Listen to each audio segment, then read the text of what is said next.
लोकसभा चुनाव 2024 के करीब आते ही नेताओं के बीच नोकझोंक तेज हो गई है। महाराष्ट्र में ऐसा ही देखने को मिला।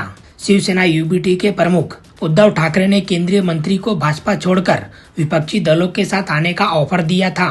जनसभा में उद्धव ठाकरे ने कहा कि वे नितिन गडकरी से कहना चाहते हैं, अगर बेइज्जत हो रहे हैं तो वो हमारे साथ आ जाएं।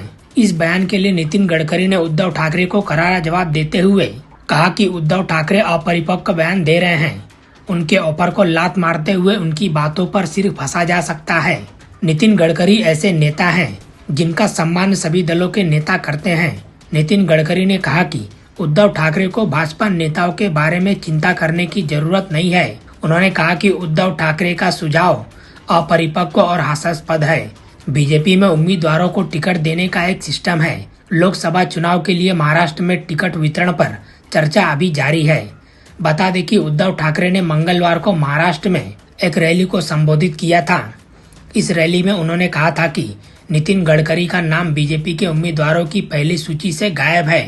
भाजपा की लिस्ट में कांग्रेस से आए कृपा शंकर सिंह का नाम है।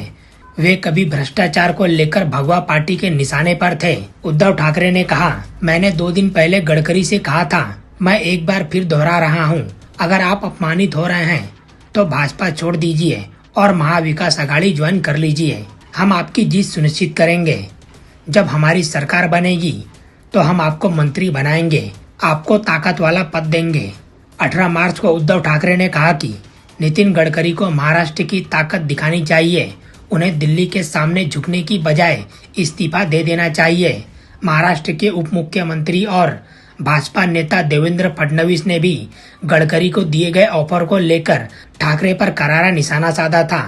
उन्होंने कहा कि यह ऐसा जैसे सड़क पर खड़ा एक आदमी किसी को अमेरिका का राष्ट्रपति बनाने का पेशकश कर रहा है। देवेंद्र फडणवीस ने कहा था, गडकरी भाजपा के प्रमुख नेता हैं।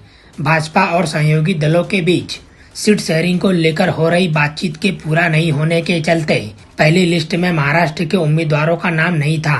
बता दें कि इसी महीने की शुरुआत में भाजपा ने लोकसभा चुनाव के लिए 195 उम्मीदवारों की पहली सूची जारी की थी। पहली सूची में अमित शाह, राजनाथ सिंह और स्मृति ईरानी सहित 34 केंद्रीय मंत्रियों के नाम थे।